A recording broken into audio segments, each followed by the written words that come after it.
नमस्कार साथीहरु, हाल म अहिले जापानमा छु हैन। म चाहिँ लगभग 3 महिना भएको।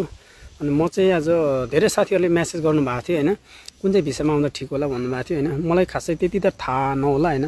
लगभग अहिलेसम्म थाहा भएको अनुसार चाहिँ अब हैन, यता एसएसडब्ल्यू भयो, यो 5 वर्षको भिसा हुन्छ। ट्रेनिङ भिसा भयो 3 वर्षको। अनि अर्को ब्याचलर भिसा भन्छ रहेछ, त्यो चाहिँ लाइफ टाइम स्टुडेन्ट जस्तै हुँदो रहेछ हैन। लगभग त्यसमा चाहिँ डिपेन्डेन्ट छिटो ल्याउनु पाउने हुँदो रहेछ। अनि एउटा स्टुडेन्ट भिसा भइहाल्यो। त्यस अन्तर्गत रहेर आज म तपाईहरुलाई भन्नेछु कुन चाहिँ भिसा राम्रो भनेर हैन। तपाईको हैन लाइफ अलिकति राम्रो मजबुत र भाषालाई स्किलफुल र जापानिजहरुसँग मस्त बनाउन सक्नुहुन्छ भने स्टुडेन्टमा आउँदा राम्रो। अनि तपाईले धेरथोर 2-4 वर्ष 5 वर्ष 6 वर्ष कति हुन्छ हैन, लगभग मान्छेले एसएडब्ल्यूमा आएर 6-7 वर्ष बस्ने पनि भेटियो हैन।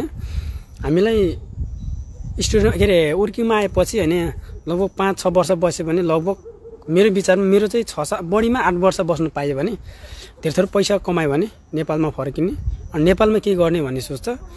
अनि अर्को भिसा छ ट्रेनिङ भिसा। ट्रेनिङ भिसा भनेको चाहिँ तपाईको 3 वर्ष भिसा हुन्छ हैन।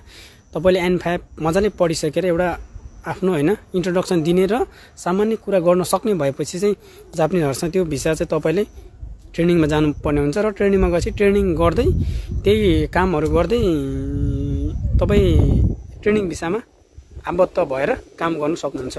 अनि अर्को भनेको तपाईको स्टुडेन्ट भइलो। अनि ब्याचलर भिसा भनेको तपाईको वर्किङमा लाग्ने, तपाईको डाइरेक्ट वर्किङमा लाग्ने भिसा रहेछ। त्यो चाहिँ तपाईको त्यसमा पैसा धेरै लाग्छ हैन। अनि म समग्रमा तपाईलाई के भन्छु भने म चाहिँ राम्रोसँग तपाईले भाषा मजाले बनाउनुस्। पास N4 पनि पढ्नु का आखिरी भाषा पास नगरे तापनि मजाले भाषालाई राम्रो पढेर यहाँ ट्रेनिङमा आउनुस् का। ट्रेनिङमा आउनुस् अनि 3 वर्षसम्म मजाले काम गर्यो, त्यता स्किल पनि तयारी हुन्छ। अनि तपाईको N4 लेभल पनि यहाँ आएर एक्जाम तपाईले 3 वर्षमा त जसरी कटाउनुहुन्छ 3 वर्षमा मजाले भाषा पनि धेरथोर त बनिहाल्छ। त्यसपछि यता काम गर्नुलाई लागि तपाई अलि मजबुत पनि हुनुहुन्छ, यहाँको वातावरणदेखि लिएर हरेक कुरा बुझ्नुहुन्छ नि त। अनि 3 वर्ष बसे त्यसमा 3 वर्ष बसेपछि तपाईको अवरको 5-6 वर्ष त बस्नु पाइन्छ। 3-6 ले 9 वर्ष त मजाले ट्रेनिङमा बस्नु पाइयो। अब केही नेपालमा गर्छु भन्ने साथीहरुलाई चाहिँ हैन, आफूले यहाँ जापानमा सिकेको कुराहरु चाहिँ चट्ट नेपालमा फर्काउनु सक्नुहुन्छ भने चाहिँ त्यो भिसा ठीक लाग्छ। मेरो विचारमा चाहिँ म चाहिँ एसएडब्ल्यूमा आइहाले। अब मलाई 6-7 वर्ष चाहिँ बस्नु पर्ने हुन्छ, किनकि 8-9 वर्ष नबसिकन चाहिँ मेरो अलिकति केही हुँदैन जस्तो लाग्छ के। किनभने तपाईको यहाँ मेरो चाहिँ अलिकति अवस्था त्यस्तै छ कि म पनि पहिले बिजनेस यताउता गर्ने क्रममा अलिअलि ऋणले फसेको मान्छे, अलिकति माथि चढ्नलाई अलिक टाइम लाग्छ। त्यही कारणले म ऋण तिरे भने म सर्लकै नेपालमा फर्केर के गर्ने सोच्छ हैन। त्यसैले यो 3टा भिसालाई मैले समग्रमा भनेको छु हैन।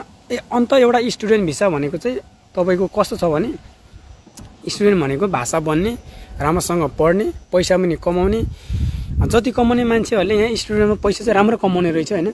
साथीहरुले भन्छन् हैन, जस 15-16 लाख भनेको 1 वर्षमा लगभग 15 महिनामा तिर्नु भनेको राम्रो कुरो हो नि त। तपाईँ हैन मान्छेले वर्किङमा एसएडब्ल्यू लागेको मान्छेले यहाँ तिर्नु सकेको छैन हैन। भने जस्तो काम चाहिँ हुँदैन। हाम्रो चाहिँ 3 महिना हाम्रो ट्रेनिङ छ, बिस्तारै हुन्छ हैन। म चाहिँ एक्लै भएको कारणले अलिकति पैसा कमाउन नसकेको, बिस्तारै होला हैन। त्यसकारणले तपाईले स्टुडियोमा आएर भाषा बनाएर यही नै के गर्नु, जापानको लागि नै के गर्नुहुन्छ भने चाहिँ त्यो भिसा ठीक छ। लाइफ अलिकति भाषा स्किलफुल हुन्छ। तर यो होइन कि तपाईको मेहनत भर पर्छ के।